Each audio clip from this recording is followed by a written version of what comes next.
May one man's opinion be with you, always.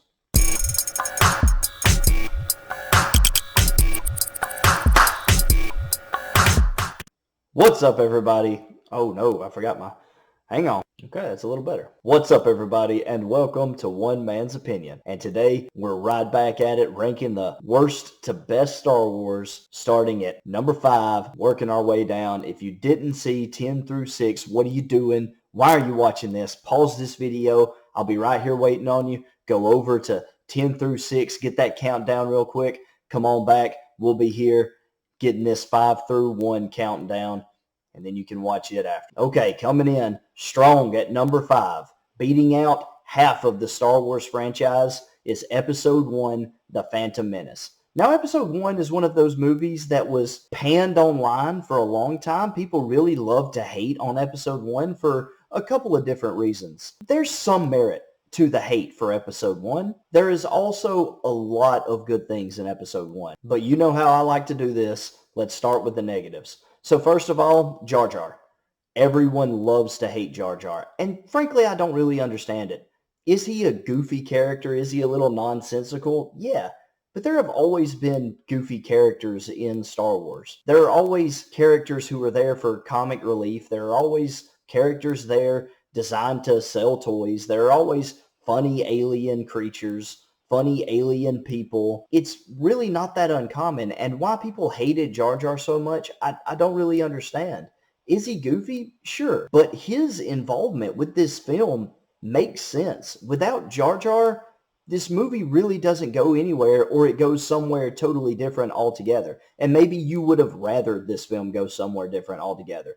But Jar Jar really gets them from point A to B quite often in this movie. So yeah, he may be a bumbling idiot, but so what? Who said that every character that you have to come across in an entire galaxy will be like a highly intelligent Jedi or whatever? Like, why does everyone in an entire galaxy... I run into plenty of goofy individuals here on Earth. It's not that crazy to think that there are some goofy individuals in a galaxy far, far away. Number 2, I would say the other thing that I see a lot with Phantom Menace is Jake Lloyd. And if you don't know, Jake Lloyd is the young man who played Anakin. Some of his line deliveries are tough, but he's a kid. And look, I'm willing to overlook a child's performance. This was... If you were around in 1999 when Phantom Menace came out, I promise nobody walked out of the movie theater going, boy, that child actor sure was bad in that movie. And look, I wasn't alive when Episode 6 came out, but nobody had seen a Star Wars movie in over a decade. Heck, it had been over 15 years since anyone had seen a Star Wars movie. And you've got stuff going on like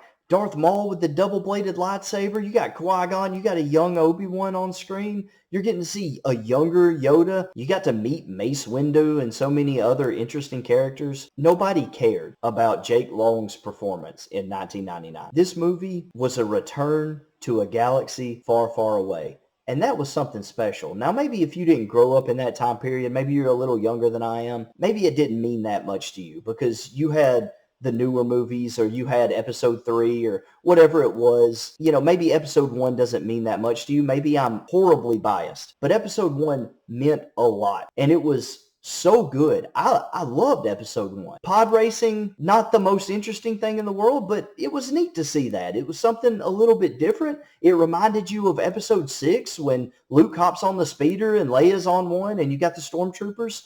There's a lot of good stuff in Episode 1. Darth Maul is next to Vader for coolest Sith ever. He is so cool. That double-bladed lightsaber, no one sitting in the audience anywhere, the first time you saw that double-bladed lightsaber light up and him take on Obi-Wan and Qui-Gon, there was nobody who wasn't blown out of their seat when that took place. That was amazing. And so, yeah, you get a few corny lines by Anakin. Yeah, you get a goofy character named Jar Jar. It's not that big of a deal. Jar Jar's really not that bad. Jake Long didn't do that bad of a job. It's easy to go back and critique a movie that came out over 20 years ago for CGI that doesn't hold up today.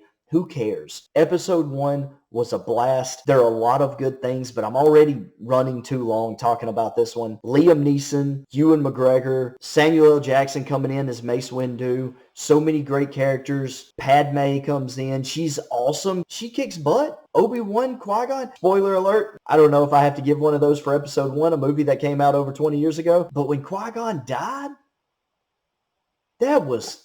I mean, granted, I was like 6 when this movie came out. But when Qui-Gon died, man, that was real. I felt that when Obi-Wan lets out, no, when he gets, and then you just see the anger in his face. I felt that as a kid, and I feel it today when I watch. I loved Qui-Gon. Liam Neeson destroyed that role, did so well. And then to see Obi-Wan do that really cool jump flip thing over Darth Maul, who's just like stunned he pulled off that move, and then cut him in half, and Darth Maul just falls backward in 2 pieces. It's amazing. I love it. And it's not just the end of the film. It's not like episode 2. There are so many other great moments. I like the opening sequence. You learn so much about the Trade Federation. You've got these new droids. It's not stormtroopers like it had been through 4, 5, and 6. So you've got new droids, and not only that, but you've got the destroyers. That's what Obi-Wan calls them. Those little walking 4-legged things, they've got another name that escapes me right now. Phantom Menace is a great time. I can go back and watch Phantom Menace any day and have a blast doing it. I actually love watching that film. It's always so much fun. Darth Maul never gets old. And it is the true beginning to the saga. It is. Episode 1, man. Even though 4 started it all, episode 1 is the beginning of the Vader story. And it'll always hold a special place in my heart. Maybe I'm biased. Episode 1. At number 5. But coming in at number 4 is the one that actually started it all. At number 4, for me, episode 4. And this is where, look, it gets a little crazy, because if this was like just a critically acclaimed list or just like the most influential, it would be hard not to have the one that literally started it all, A New Hope, somewhere at the very front. And I get that. And it does. It deserves all the praise in the world for being that first one. Having said that, it's not always the most entertaining of the movies that we have, but it was also the first. It didn't have the budget. Nobody knew how it would do. You can never take away from the spectacle that it must have been to sit in the theater and see the first Star Wars movie for the first time. I wish I had gotten to experience that.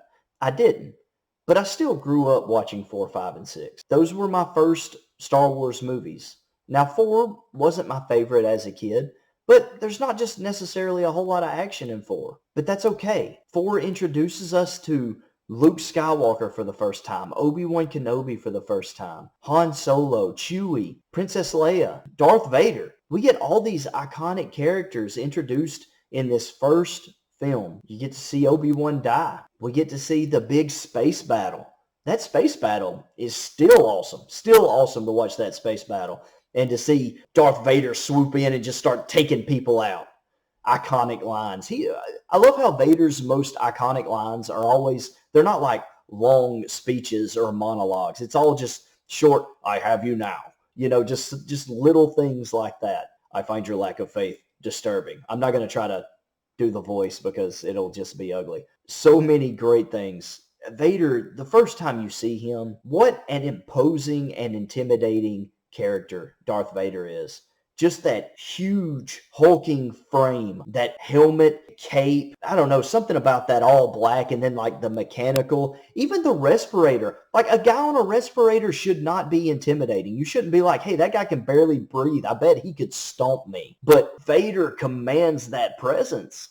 It's amazing, guys. And I'm not going to say, there's nothing bad really to say about A New Hope. It probably doesn't land higher on my list because it has the disadvantage of coming out first. It's kind of a double-edged sword where it came out first, and so it may not look the best. It may not always sound the best. It may not have the most action, but also it was first in what became probably the greatest movie franchise of all time. And so for that reason, it gets all the props. I love episode 4. I'm so thankful for episode 4. I'm so thankful that it gave us the Star Wars series. It may not be number one on this list. It may not be my number one favorite Star Wars movie of all time, but it certainly, as far as receiving praise goes, there is no other film on this list that could receive more praise. There are some that might could receive an equal amount, but there is no Star Wars movie that could receive more praise than episode 4.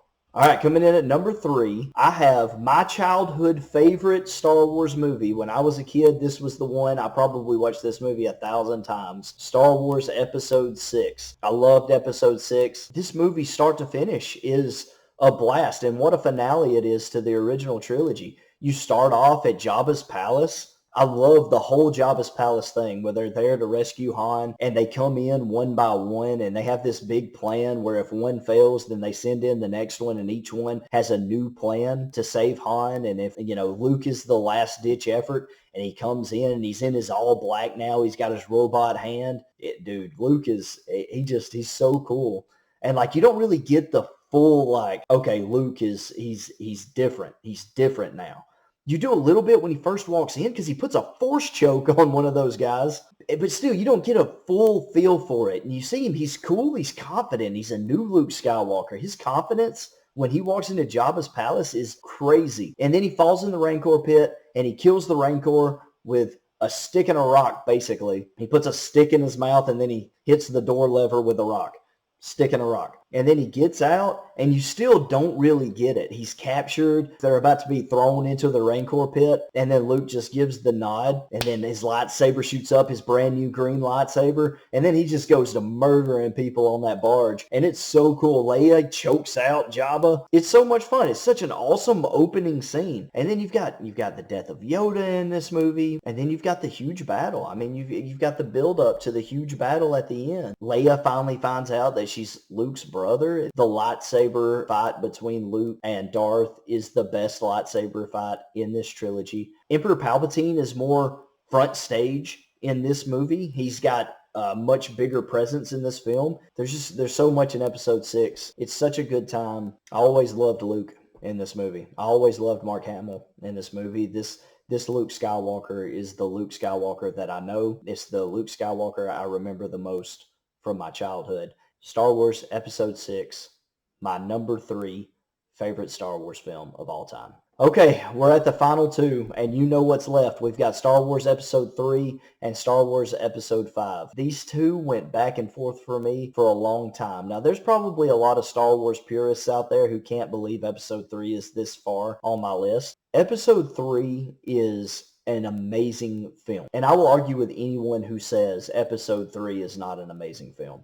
Both movies have some of the most iconic moments in Star Wars. Both movies have some of the most heartfelt moments of Star Wars. It took me a long time, but I finally came down to it. My number 2 is Episode 3, Revenge of the Sith. And I'll explain why 5 beat it out later. But first, let's talk about 3. And first of all, let me get rid of these negatives immediately. I already know people aren't crazy about Anakin's performance in this movie. Hayden Christensen, for whatever reason, catches a lot of flack for these films. I'll never understand it. I know 2 wasn't that great. 3 is a whole different Anakin. People like to make fun of Darth Vader's "no" at the end, but "no" is kind of a Star Wars thing. It happens when Qui-Gon dies. It happens when Obi-Wan dies. It happens when Vader learns that Padme dies. When someone dies in Star Wars, someone yells "no." It's just a thing that happens. And I'm sorry that that's not the Vader that you wanted to see, but in that moment, he was still a little bit Anakin. Ewan McGregor does so well as Obi-Wan. From the beginning to end, Ewan McGregor and Hayden Christensen are amazing together on screen. You get so much in this movie that it's honestly hard to cover it all in a video where I'm covering 5 films. Just briefly, General Grievous, not the most impressive villain ever, but 4 lightsabers is pretty cool. I don't care that he's not that intimidating. Obi-Wan dispatches him pretty easy and finishes him off without a lightsaber, which is that's a pretty cool thing. We get to see Obi-Wan kill a guy with a blaster, I think that's cool. You get to see the fall of the Jedi. You get to see Mace not only in action like you saw him in episode 2, where he just kind of like deflected some bullets and he cut Jango's head off. You get to see him toe to toe with the Emperor of the Sith, and he wins. Of course, Anakin, Anakin. You get to see Yoda versus the Emperor. That's awesome. That space battle at the very beginning, visually, looks amazing. I love that opening space battle. It looks so good. I could sit here and talk about how good everything in this film is all day, but the thing that really hangs this up as one of the greatest, and I will argue with anyone, one of the greatest Star Wars movies we have ever seen, Anakin becoming Vader, is gut-wrenching every time I watch it. I can sit down right now knowing what's going to happen and watch that film and just pray that it turns out different. Every time I see it, I'm asking Anakin not to make that decision. Don't go. Don't go save the Emperor. Let them arrest Palpatine. Don't stop Mace from killing him. And every time when he cuts off Mace's hand, your heart sinks. I don't care who you are. When Mace Windu gets his hand cut off, and then Emperor Palpatine, man, I hate him. I hate him, and that's the sign of a good villain. You hate him so much.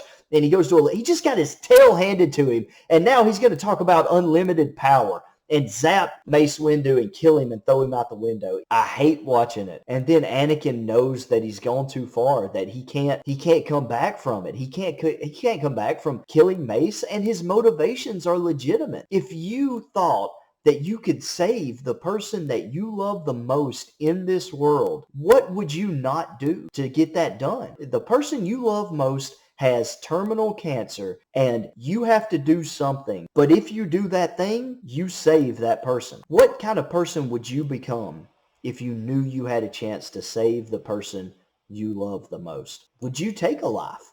It's not like he sat and mulled it over for a while. He saw Mace coming down with the lightsaber, and his gut reaction was save Padme.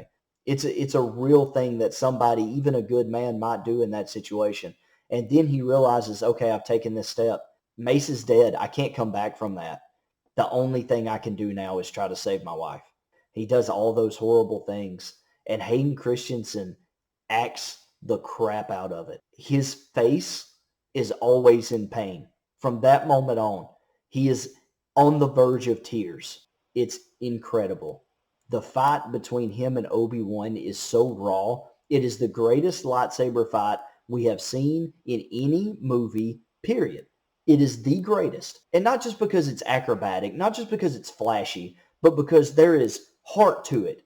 There are moments where they stop the fight just to talk a little bit more, where Obi-Wan pleads with him. Ewan McGregor does such a good job. You believe that these two love each other, that they are brothers, and that they care about each other. Obi-Wan's just trying to save Anakin from becoming fully Darth Vader, and he just can't quite reach him. He can't quite make himself go there. It's so intense. And then when it finally happens and Obi-Wan defeats him, and Anakin finally comes to that full I hate you moment where he knows in Anakin's mind, Obi-Wan just took his power from him. And that power is equivalent to killing Padme, because that power in Anakin's mind is what will save Padme. And the whole time, Obi-Wan, nothing but you were my brother. I loved you. It's sad and it's hard to watch, but that is brilliant film. When a film makes you feel that, and you feel it every time you watch that movie, it never changes. That same feeling in your gut watching. That is amazing film. And that's why it's number 2 on my list, only beaten out by what is the greatest Star Wars movie of all time. Coming in at number 1, Episode 5, The Empire Strikes Back. Empire is the pinnacle of Star Wars. I love 3, but 5 is it. 5 is top of the food chain for Star Wars. 5 has everything. It has the action you want in a Star Wars movie, start to finish, on Hoth, all the way to the city in the clouds at the end. Action throughout. The greatest character moments for, I would say, everybody except maybe Luke. The greatest character moments for Han. The greatest character moments for Darth Vader. The greatest character moments across the board. We're introduced to Lando. It has the same heart and the same passion and the same emotional weight that episode 3 has. It has some of the greatest acting of any of the films. It has probably the best story of any of the films. Vader is a presence through this film like in no other. You get great action in the snow, really cool, a lot of really cool visuals in the snow on Hoth. You get probably the best performance from Harrison Ford in this movie as Han Solo. Han Solo and Leia have awesome chemistry all throughout this movie. From the beginning where they're just bickering the whole time all the way to the very end when Leia tells him, I love you, and Han, just the coolest guy who ever lived, says, I know. Oh, man, what a moment for Han Solo. What a way to go out. No, don't say I love you back, Han. Say, I know. And then go get frozen. Come on, that's awesome. That's such an awesome moment. Lando Calrissian is so cool. He's so cool that even though he is one of the greatest, if not the greatest traitor in Star Wars history, you still love him. You still forgive him just because he is so cool. You enjoy it. I mean, I do. I enjoy watching Lando on screen. Luke begins to really become a Jedi in this film. We meet Yoda. Yoda is potentially the most iconic character in all of Star Wars. And then at the end, you get Luke and Vader. Vader's just testing Luke the whole time. He's never really going after him seriously, but he's slowly more and more impressed with Luke's abilities. At one point, Vader even has him in the carbonite pit, and he's all too easy. Throws the switch, you know. Vader's he's not sweating. And then Luke comes out and he says, hey, impressive. Such cool. I love listening to Vader, man. Those lines. Hey, speaking of which, when Vader blocks the blasters from Han, they open the door and reveal that the whole thing's a trap. And Han, man, quick on the draw. Han shoots first. He don't play. Here comes Han. Da-da-da-da-da. And Vader's just like, nah, block the bullets. Block the bullets. Give me the gun. Give me that gun. Nah, sir. Take a seat, Han. No, sir. That's a moment right there. When Vader does that, that's when you're like, yeah, it's on.